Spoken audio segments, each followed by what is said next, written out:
बीडमध्ये राज ठाकरेंच्या ताफ्यासमोर शिवसैनिकांचा गोंधळ. ठाकरे गट आणि मनसे कार्यकर्त्यांमध्ये राडा. गोंधळ करणारे कार्यकर्ते पोलिसांच्या ताब्यात.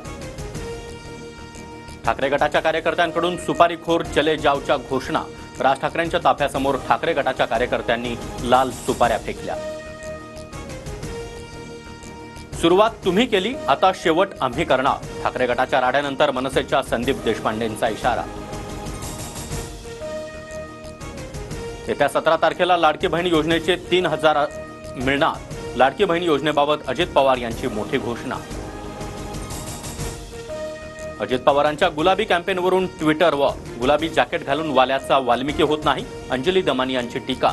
तर तुम्ही इतकी माया कशी जमावली, मिटकरींचा दमानी यांना सवाल. महाराष्ट्राच्या तिजोरीला गुलाबी अळी लागली आहे, त्यामुळे राज्याचं नुकसान होत आहे. नाना पटोलेंची अजित पवार यांच्यावर जोरदार टीका. लोकसभेनंतर बहीण लाडकी झाली आहे. हे सगळं लाडक्या खुर्चीसाठी चाललंय. उद्या हे चंद्रही आणून द्यायला होकार देतील. जयंत पाटलांचा सरकारवर हल्ला हो. विधानसभा निवडणुकीमध्ये उमेदवार दिल्यास आमचे उमेदवार अपक्ष लढणार. मनोज जरांगे यांच्याकडून भूमिका स्पष्ट.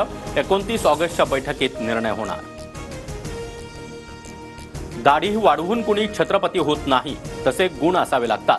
भाजप नेते नारायण राणे यांची मनोज जरांगेंवर खोचक टीका. अनेक नेते मला टार्गेट करतात, मात्र त्यांना उत्तर देत नाही. इतिहास शिव्यांचा नव्हे तर कर्तृत्वाला लक्षात ठेवतो. देवेंद्र फडणवीसांचा विरोधकांवर निशाणा.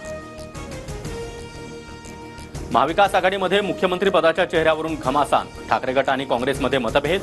पृथ्वीराज चव्हाण आणि संजय राऊतांची वेगवेगळी मतं.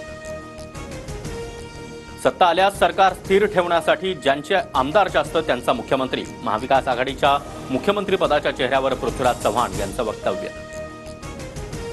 महाविकास आघाडीमध्ये मुख्यमंत्री पदाचा चेहरा कोण हे भविष्यात कळेल. सत्ताधारी असो किंवा विरोधक, राज्याला एक चेहरा नेहमी द्यावा लागतो. पृथ्वीराज चव्हाण यांचं याबाबत एक मत असू शकतं. राऊतांची प्रतिक्रिया.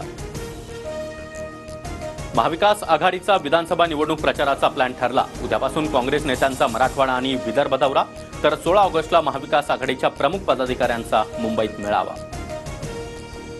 7ही विभागांमध्ये मुख्यमंत्री आणि दोन्ही उपमुख्यमंत्र्यांच्या सभा होणार. 20 तारखेपासून महायुतीमधील 3ही नेत्यांच्या जाहीर सभा. कोल्हापूरमध्ये पहिली सभा पार पडणार. राज्यसभेत पुन्हा सभापती आणि जया बच्चन यांच्यामध्ये खडाजंगी. तुमचा टोन चुकीचा. जया बच्चन सभापतींवर संतापल्या. तर तुम्ही सेलिब्रिटी असलात, मात्र डेकोरम ठेवावा लागेल, सभापतींनीही सुनावलं. भाजपची अवकात काय? दिल्ली तुमच्या बापाची आहे का? उद्धव ठाकरेंच्या दिल्ली दौऱ्यावरील टीकेला संजय राऊतांचं प्रत्युत्तर. तर संजय राऊतांनी आपल्या अवकातीत बोलावं, त्यांचा हिशोब आम्ही लवकरच मांडू. रवींद्र दरेकरांचा राऊतांवर पलटवार. नीट पीजी परीक्षा 11 ऑगस्टलाच होणार. परीक्षा पुढे ढकलण्याची मागणी सुप्रीम कोर्टानं फेटाळली. शेवटच्या क्षणी असा आदेश देता येत नाही, कोर्टाचं विधान. दिल्ली मद्य घोटाळा प्रकरणामध्ये मनीष सिसोदिया यांना सुप्रीम कोर्टाचा मोठा दिलासा. 10 लाखांच्या जातमुचलक्यावर सिसोदियांना जामीन मंजूर. तिहार जेलमधून सिसोदिया यांची सुटका.